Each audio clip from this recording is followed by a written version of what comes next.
મેઘરજ તાલુકામાં છેતરપિંડીની અરજીઓ કરવામાં આવી।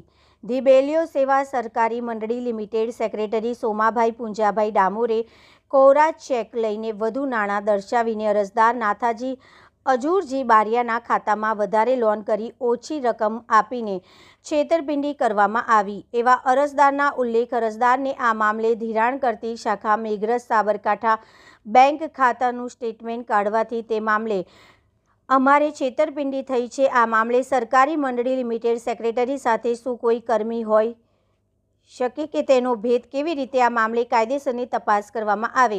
સરકારી મંડળી લિમિટેડ સેક્રેટરીના કાર્યપાલકોની તપાસ કરવામાં આવે અને તેમની કાર્યપદ્ધતિમાં કોઈ ખોટ જોવા મળે તો તેમની સામે કાર્યવાહી કરવામાં આવે।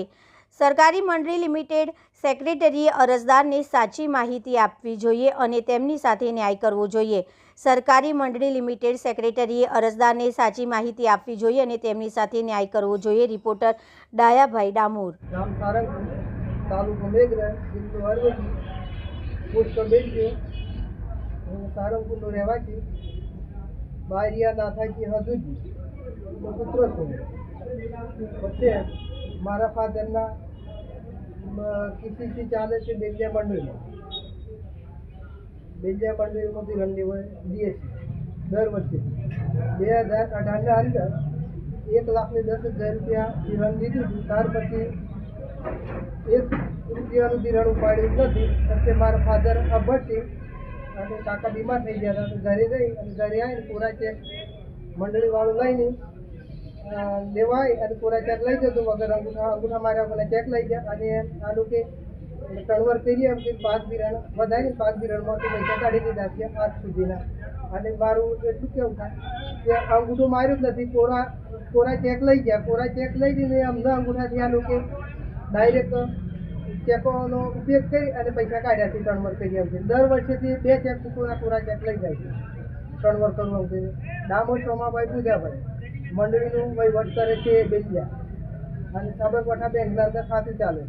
એમનું સ્ટેટમેન્ટ કઢાવી મારા ફાધરની, પછી મને ખબર પડી કે જોવાડ્યા પછી કે કેટલું વ્યાજ થાય શું થાય તો એમ મંડળીનું જે ચેરમેન છે સેક્રેટરી એનું એમ કેવું થાય કે લાખના પાછળ 20% પ્રમાણે વ્યાજ થાય છે। આજે 7થી 8 વર્ષ થઈ ગયું, 8 વર્ષથી 3 વર્ષ કરે છે અને 2018માં અમે પૂરી રકમ ભરી હતી 1,04,410 રૂપિયા ભર્યા હતા અને ત્યાર પછી અમે 1,10,000 દીધા, ત્યાર પછી 1 રૂપિયો પણ લીધું નથી।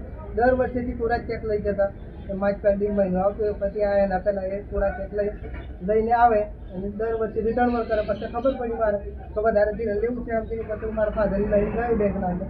પછી મેં એક એપ્લિકેશન આવે, એક સ્ટેટમેન્ટ કાઢવા માટે એક અરજી આવે, એ અરજી ભરી અરજીના અંદરની તારીખ મારી અને સ્ટેટમેન્ટ કઢાવી। સ્ટેટમેન્ટ કઢાવ્યા પછી મને ખબર પડી, પછી મેં બેંકના મેનેજર જોડે ગયો કે સાહેબ મારા અંદર આટલું 3 લાખ રૂપિયા કહી દીધા અને 1,10,000 રૂપિયા લીધા છે।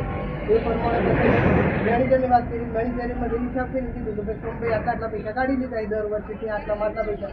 એક એન્ટ્રી 2,58,000, એક એન્ટ્રી 2,52,000, એક એન્ટ્રી 2,94,000, એક એન્ટ્રી 2,84,000, એક એન્ટ્રી 2,97,000 એટલી એન્ટ્રી અમને પાડી 2018 પછી અમે 1 પણ રૂપિયો લીધો નથી અને અંદર ખાલી ટર્નઓવરમાં ડાયરેક્ટ ચેકો ચાલી।